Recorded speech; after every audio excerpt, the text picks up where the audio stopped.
New year celebration ನ ಹಿನ್ನೆಲೆ ಬೆಂಗಳೂರು ಮಾತ್ರವಲ್ಲದೆ ರಾಜ್ಯಾದ್ಯಂತ ಫುಲ್ ಕಟ್ಟೆಚ್ಚರವನ್ನ ವಹಿಸಲಾಗ್ತಾ ಇದೆ. ಇದರ ಭಾಗವಾಗಿ ಪ್ರವಾಸಿ ತಾಣಗಳಿಗೆ ನಿರ್ಬಂಧವನ್ನ ಕೆಲವು ಜಿಲ್ಲಾಡಳಿತಗಳು ಹೇರಿರೋದು. ಯಾವ್ಯಾವ ಜಿಲ್ಲೆಗಳು ಅನ್ನುವಂತ ಡೀಟೇಲ್ಸ್ ಅನ್ನು ಕೊಡ್ತಾ ಹೋಗ್ತೀವಿ. ಚಿಕ್ಕಮಗಳೂರು, ಕಾಫಿ ನಾಡು ಚಿಕ್ಕಮಗಳೂರು, ಹಾಗೆ ರಾಮನಗರ, ಶೋಲೆ ಬೆಟ್ಟ ಬಹಳ ಇಂಪಾರ್ಟೆಂಟ್ ಆಗಿ ನೆನಪಾಗುವಂಥದ್ದು. ಇನ್ನು ಚಿಕ್ಕಬಳ್ಳಾಪುರ ಹಾಗೆ ಮೈಸೂರು, ಇಲ್ಲೆಲ್ಲ ಅಹಿತಕರ ಘಟನೆಗಳು ಯಾವುದು ನಡಿಬಾರ್ದು ಅನ್ನುವಂತ ಪ್ರಿಕಾಷನರಿ ಮೆಷರ್ ಅನ್ನುವಂತ ರೀತಿಯಲ್ಲಿ ಪ್ರವಾಸಿ ತಾಣಗಳಿಗೆ ನಿರ್ಬಂಧ ವಿಧಿಸಲಾಗಿದೆ.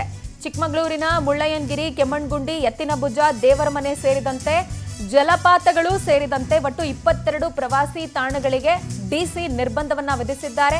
ಇನ್ನು ಚಿಕ್ಕಬಳ್ಳಾಪುರ ಸೈಡ್ ಬಂದ್ರೆ ನಂದಿ ಬೆಟ್ಟಕ್ಕೆ ಕೂಡ ನಿರ್ಬಂಧವನ್ನ ವಿಧಿಸಲಾಗಿದೆ.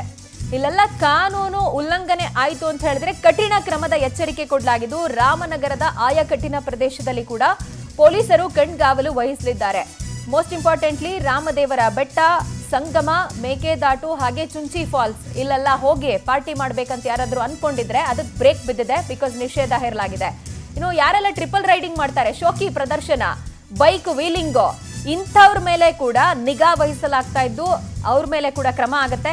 ಅನುಮತಿ ಇಲ್ಲದೆ ಯಾವುದೇ ಕಾರ್ಯಕ್ರಮ ಆಯೋಜನೆ ಮಾಡುವಂತಿಲ್ಲ. Permission is mandatory. ಅಂಡ್ ರೆಸಾರ್ಟ್ಗಳು, ಹೋಮ್ ಸ್ಟೇಗಳಲ್ಲೆಲ್ಲ ಕಾರ್ಯಕ್ರಮ ಆಯೋಜನೆ ಮಾಡಿದ್ರೆ ಅವರ ಮೇಲೆ ಕೂಡ ಕ್ರಮ ವಹಿಸಲಾಗುತ್ತೆ ಅನ್ನುವಂಥ ಎಚ್ಚರಿಕೆಯನ್ನ ಈಗ ರವಾನೆ ಮಾಡಿರೋದು.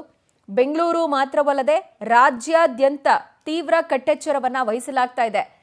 ಇಂಟೆನ್ಷನ್ ಇಷ್ಟೇ, ನ್ಯೂ ಇಯರ್ ಸಂದರ್ಭದಲ್ಲಿ ಎಲ್ಲೂ ಯಾರಿಗೂ ತೊಂದರೆ ಆಗಬಾರ್ದು, ಅಹಿತಕರ ಘಟನೆಗಳು ವರದಿ ಆಗಬಾರ್ದು, ಆ್ಯಂಡ್ ಎನ್ವಿರಾನ್ಮೆಂಟಲ್ ಕನ್ಸರ್ನು, ಪ್ರಕೃತಿ ಸೌಂದರ್ಯವನ್ನ ಎಲ್ಲೂ ಯಾರು ಹಾಳು ಮಾಡಬಾರ್ದು ಅನ್ನುವಂಥ ನಿಟ್ಟಿನಲ್ಲಿ ಇಂಥ ಕ್ರಮಕ್ಕೆ ಮುಂದಾಗಲಾಗ್ತಾ ಇದೆ. ಜನವರಿ 1, 2026 ಹೊಸ ವರ್ಷ ಆಚರಣೆಯ ಸಂದರ್ಭದಲ್ಲಿ ಪೊಲೀಸ್ ಇಲಾಖೆ ದಿನಾಂಕ 31 ಮತ್ತು 1ನೇ ತಾರೀಕು ಸಾಕಷ್ಟು ರೀತಿಯಲ್ಲಿ ಬಂದೋಬಸ್ತನ್ನು ಕೈಗೊಳ್ಳಲಾಗಿದೆ. ಈಗಾಗಲೇ ಮೇಜರ್ ಸ್ಪಾಟ್ಸ್ಗಳು ಯಾವುದಾದಿದೆ ಅಂದರೆ ಸಾರ್ವಜನಿಕರು ಹೋಗಿ ಬರುವಂಥ ಪ್ಲೇಸ್ಗಳು ಯಾವುದಾದಿದೆ ಅದನ್ನು ಐಡೆಂಟಿಫೈ ಮಾಡಲಾಗಿದೆ. ಅಲ್ಲಿ ಕೂಡ ಸೂಕ್ತ ಪೊಲೀಸ್ ಬಂದೋಬಸ್ತನ್ನು ಮಾಡಲಾಗಿದೆ. ಅಷ್ಟೇ ಅಲ್ಲದೇ ಕೂಡ ಈಗಾಗಲೇ ಎಲ್ಲ ಹೋಟೆಲು, ಲಾಜಸ್ಸು, ರಿಸಾರ್ಟ್ಸು ಮತ್ತು ಈವೆಂಟ್ ಮ್ಯಾನೇಜರ್ಸ್ಗಳದ್ದು ಮೀಟಿಂಗನ್ನು ಎಲ್ಲ ಪೊಲೀಸ್ ಠಾಣಾ ವ್ಯಾಪ್ತಿಗಳಲ್ಲಿ ಅವ್ರದ್ದು ಮೀಟಿಂಗನ್ನು ಮಾಡಿ ಡೂಸ್ ಆ್ಯಂಡ್ ಡೋಂಟ್ಸ್ಗಳ ಬಗ್ಗೆ ಈಗಾಗಲೇ ಅವರಿಗೆ ಸಾಕಷ್ಟು ರೀತಿಯಲ್ಲಿ ನಾವು ಮಾಹಿತಿಯನ್ನು ಕೊಟ್ಟಿದ್ದೀವಿ. CCTV ಇನ್ಸ್ಟಾಲೇಷನ್ ಆಗಿರ್ಬೋದು, ಮತ್ತು ಪರ್ಸ್ನಲ್ ಸೆಕ್ಯೂರಿಟೀಸ್ ಗಾರ್ಡ್ಸ್ಗಳನ್ನ ಕೂಡ ಅವರು ಡಿಪ್ಲಾಯ್ಮೆಂಟ್ ಮಾಡ್ಕೋಬೇಕಾಗುತ್ತೆ. ಮತ್ತು ಯಾವುದೇ ರೀತಿಯಾದಂಥ ಈವೆಂಟನ್ನು ಮಾಡಬೇಕಾದ್ರೆ ಮುನ್ನೆಚ್ಚರಿಕೆಯಾಗಿ ಪೊಲೀಸ್ ಇಲಾಖೆಯ ಪರ್ಮಿಷನ್ನು ಮತ್ತು ಇನ್ನಿತರ ಇಲಾಖೆಗಳ ಪರ್ಮಿಷನ್ನ ಅವರು ಕಂಪಲ್ಸರಿಯಾಗಿ ತೊಗೋಬೇಕಾಗತ್ತೆ. ಅವತ್ತಿನ ದಿನ ನಾವು ರಾತ್ರಿ 12:30ವರೆಗೂ ಮಾತ್ರ ಅವಕಾಶವನ್ನು ಕೊಟ್ಟಿದ್ದೀವಿ. ಸೊ 12:30 ಆದಮೇಲೆ ಎಲ್ಲವೂ ಕೂಡ ಕ್ಲೋಸ್ ಆಗಬೇಕು ಅಂತಲೂ ಕೂಡ ಹೇಳಿ. ಇನ್ನು ಹೊಸ ವರ್ಷದ ಹಿನ್ನೆಲೆಯಲ್ಲಿ ನಮ್ಮಲ್ಲಿ ಸುಮಾರು 66 ಹೋಮ್ ಸ್ಟೇಗಳು, 40ಕ್ಕಿಂತ ಹೆಚ್ಚಿನ ರೆಸಾರ್ಟ್ಗಳಿದೆ. ಅವನ್ನೆಲ್ಲರೂ ನಾವು ಮೀಟಿಂಗ್ ಕರೆದಿ ಅವ್ರಿಗೆಲ್ಲರಿಗೂ ಕ್ಲಿಯರ್ ಕಟ್ ಆಗಿ ನ್ಯೂ ಇಯರ್ನ ಇನ್ಸ್ಟ್ರಕ್ಷನ್ಸ್ಗಳು ಏನು ಸರ್ಕಾರದ ಲೆವೆಲಲ್ಲೂ ಹಾಗೂ ಚೀಫ್ ಆಫೀಸ್ ಲೆವೆಲಲ್ಲಿ ಬಂದಿದೆ, ಅದು ನಮ್ಮ ಇನ್ಸ್ಟ್ರಕ್ಷನ್ಸ್ ಇದೆ, ಅದನ್ನ ಅವ್ರಿಗೆ ಕಮ್ಯುನಿಕೇಟ್ ಮಾಡಿದೀವಿ. ಯಾವುದೇ ರೀತಿ ವಯೋಲೇಷನ್ಸ್ಗೆ ಆಸ್ಪದ ನೀಡದಂತೆ ನೀಟಾಗಿ ಅವರ ಏನು ಫಂಕ್ಷನಿಂಗ್ಸ್ ಇದೆ ಅದನ್ನ ಮಾಡಬೇಕು ಅನ್ನೋದು ಮೊದಲನೇದಾಗಿ ಅವ್ರಿಗೆ ಕೊಟ್ಟಿರುವಂತಹ ನಾವು ತಿಳುವಳಿಕೆ.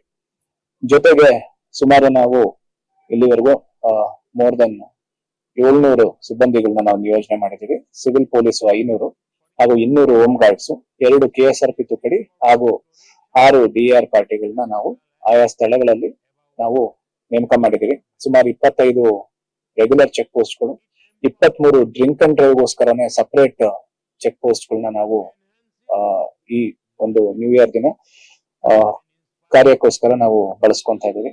ಇನ್ನು ಹೊಸ ವರ್ಷದ ಹಿನ್ನೆಲೆಯಲ್ಲಿ